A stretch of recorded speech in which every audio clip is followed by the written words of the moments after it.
ونعوذ بالله من شرور أنفسنا ومن سيئات أعمالنا من يهده الله فلا مضل له ومن يضلل فلا هادي له أشهد أن لا إله إلا الله وحده لا شريك له وأشهد أن محمدا عبده ورسوله يا أيها الذين آمنوا اتقوا الله حق تقاته ولا تموتن إلا وأنتم مسلمون السلام عليكم ورحمة الله وبركاته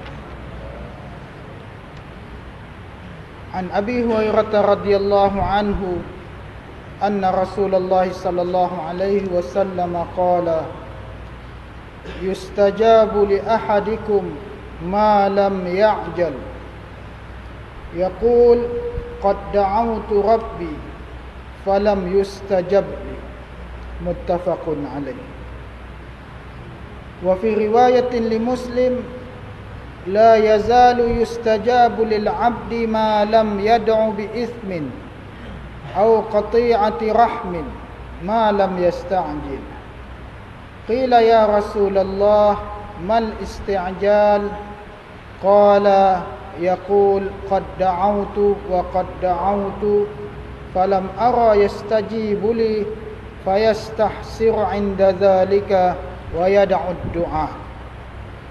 Daripada Abu Hurairah radhiyallahu anhu bahawa Rasulullah sallallahu alaihi wasallam bersabda, akan dimustajabkan doa kamu selagi mana kamu tidak tergesa-gesa, iaitu kamu berkata, aku sudah berdoa kepada Tuhanku tetapi dia tidak menunaikan doaku. Muttafaqun alaih. Dalam riwayat Muslim, Nabi sallallahu alaihi wasallam bersabda, sentiasalah dimustajabkan doa seorang hamba itu selagi mana dia tidak berdoa untuk dosa atau memutuskan silaturahim, dan dia tidak tergesa-gesa doa itu dimustajabkan. Para sahabat bertanya, ya Rasulullah, apakah tergesa-gesa itu? Baginda menjawab, iaitu apabila kamu berkata, sesungguhnya aku telah berdoa, tetapi aku tidak mendapati ia dimustajabkan, lalu dia menyesal atas doa berkenaan dan dia tidak meneruskan usaha untuk berdoa. Muslimin muslimat yang dirahmati Allah, malam ini kita masih dalam bab adab berdoa, iaitu seorang manusia itu apabila dia berdoa meminta kepada Allah Azza wa Jalla, tidak sepatutnya dia tergesa-gesa dalam berdoa. Ya, doa satu pengharapan kita kepada Allah Azza wa Jalla. Kita berharap Allah tunaikan hajat kita. Kita berharap kebaikan yang kita minta daripada Allah itu dibagi kepada kita. Kejahatan, keburukan yang kita takut menimpa kita itu dijauhkan oleh Allah Azza wa Jalla. Ya. Tugas kita berdoa. Yang menentukan ia dimakbulkan, ditunaikan, diterima ialah Allah Azza wa Jalla. Ya. Mana mungkin kita nak paksa Allah untuk buat apa yang kita nak. Mana mungkin kita boleh ubah sesuatu yang sudah termaktub di sisi Allah Azza wa Jalla, ya, hatta dengan berdoa sekalipun. Sebab itu Nabi sallallahu alaihi wasallam memberi contoh kepada kita bagaimana adab untuk berdoa.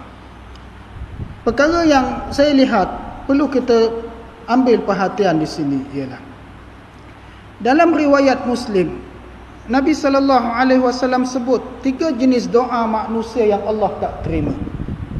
Yang pertama, doa untuk dosa. Yang kedua, doa untuk putus silaturahim, dan yang ketiga, doa orang yang tergesa-gesa.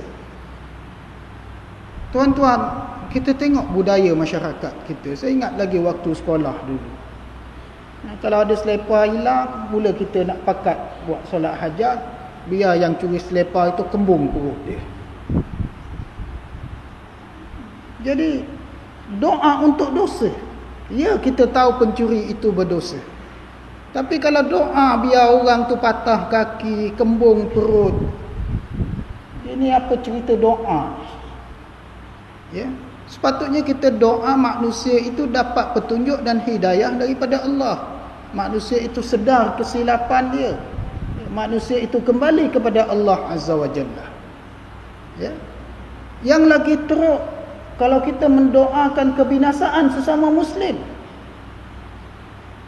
Subhanallah, sebahagian dari kalangan umat Islam sendiri, ya, doa yang Nabi SAW buat dalam qunut nazilah untuk orang-orang musyrikin yang membunuh orang Islam, para sahabat Nabi SAW. Sebahagian orang Islam ambil doa ini doa untuk kemusnahan sesama muslim. Ya. Kalau kita lihat hadis yang diriwayatkan oleh Al-Imam Muslim di sini tadi, Allah tak mungkin akan mustajabkan doa yang seperti itu. Doa untuk dosa, doa untuk memutuskan hubungan silaturahim. Ya, saya yakin tuan-tuan dan puan-puan, ya, hari nak dekat pilihan raya ni akan banyak berlaku benda macam ni. Ya, sedangkan ini tidak pernah diajar oleh Rasulullah sallallahu alaihi wasallam. Tidak pernah dilakukan oleh para sahabat Nabi sallallahu alaihi wasallam dan tidak pernah berlaku di kalangan umat Islam perkara seperti ini kecuali akhir-akhir ini sahaja.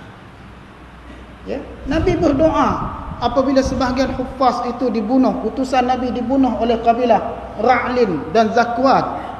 Ya, Nabi qunut nazilah selama berpuluh hari. Nabi doakan kemusnahan mereka. Tapi Nabi tak pernah doa kemusnahan untuk orang Islam. Para sahabat pun begitu. Berlaku zaman fitnah pada zaman Osman, berlaku zaman fitnah pada zaman Ali, berlaku zaman fitnah pada zaman Muawiyah. Mereka tak pernah mendoakan kemusnahan di antara satu sama lain. Ya, sebab mereka tahu doa itu ibadah. Doa itu bukan perkara nak buat main-main. Doa itu ibadah. Doa itu lambang kedekatan kita kepada Allah Azza wa Jalla. Ya, yang saya sebutkan pada malam tadi, firman Allah Subhanahu wa taala, "Wa idza sa'alaka 'ibadi 'anni fa inni qarib." Apabila hamba-Ku meminta kepada aku, ketahuilah sesungguhnya aku dekat dengan hamba-Ku sewaktu dia meminta kepada-Ku. Sebab itu bila kita berdoa, ya, rasa khusyuk, rasa rendah diri, rasa penyerahan kepada Allah itu mesti wujud. Sebab itu kita tahu kalau doa mengampu, Allah takkan mustajab. Buatlah suara sedih macam mana sekalipun kalau benda bukan benar. Ya. Sebab itu tuan-tuan muslimin muslimat yang dirahmati Allah, kalau kita lihat dalam hadis ini tadi, Nabi SAW menyebut kepada kita bahawa doa hamba itu akan mustajab kalaulah doa itu bukan untuk kejahatan. Doa biar nombor ekor dia naik. Ya. Adalah dia nak tak seorang perempuan tu, tiba-tiba perempuan tu kahwin dengan orang lain, dia pun berdoa biarlah dia orang bercerai. Ya. Doa pun tak boleh, apatah lagi nak bagi apa sihir, pembenci ke pengasih ke dekat dia, lagi tak boleh. Ya. Doa untuk memutuskan silaturahim, ini perkara yang ditegah oleh agama kita.